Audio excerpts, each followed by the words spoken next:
Oh ya, nah, dengan momen perdamaian ini, bagaimana untuk melihat kesejahteraan dan kemakmuran para kombatan yang ada di Aceh Barat? Ya, perdamaian berjalan sangat baik ya. Cuma yang belum itulah kesejahteraan komandan gitu kan. Anak-anak konflik yang belum dikabur semua. Kita mengharapkan turunan UPA untuk segera direalisasikan kan, supaya berjalan seperti yang diharapkan dalam poin-poin perdamaian. Dengan berjalannya UPA itu otomatis kesejahteraan masyarakat sampai kontrak itu sudah tercapai. Itu aja. Oh ya, itu ada poin yang kira-kira tertuang di nilai bukan apa tuh yang perlu Poin apa? poin dari MOU perdamaian? Nah, Yang perlu salah satunya apa? poin salah satunya. Yang jadi kesejahteraan anggota. Ini untuk kesejahteraan anggota kan. Itu yang janji masyarakat Aceh. yang kebunnya. Nah, bagaimana? Yang Itu belum jalan. Yang masalah kebun itu bagaimana? Kita belum dilaksana. Itu dulu wacana atau bagaimana tuh? Janji tuh? Memang ada perjanjian. Itu dalam butir MOU kan? Ketuang gitu kan, antara pemerintahan RR itu, tapi belum jalan. Oh gitu. Sama sekali belum.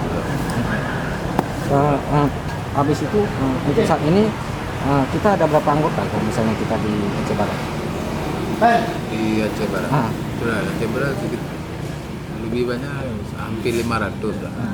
Itu yang pengangguran sekitar berapa? Kita 50%. 50%. Mungkin ada harapan yang seperti apa yang ingin disampaikan?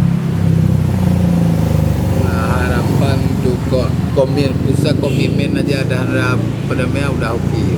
Komitmen semua udah ada gitu kan. Cuman poin-poinnya yang harus Poin-poinnya turunannya akan dilaksanakan. Jadi hari ini apa ada kegiatan dengan momen perdamaian? Hari ini nggak ada kegiatan. Karena kalau ada kegiatan kami instruksi langsung kan dari Banda Aceh, jadi Kenapa, Bang? memang udah ada itu. Saya satu komando. Maksudnya kenapa nggak ada kegiatan? Biasanya kan ada perayaannya di hari perdamaian. Tahun ini kenapa nggak ada? Nah, ini mungkin bukan nggak ada, mungkin belum siang lagi kan. Mungkin nanti dalam berapa hari ini ada deh. Kamu tahu kan, dia ada instruksi pimpinan gitu kan. Tapi kok misalnya berarti kok misalnya ada kabupaten kota lain yang membuat kegiatan hajatan tapi itu pribadi ya kan? Ya, itu sudah prinsip sendiri dari kabupaten ini. Jadi perintah dari pusat nggak ada. Sekian dulu. Oke sih.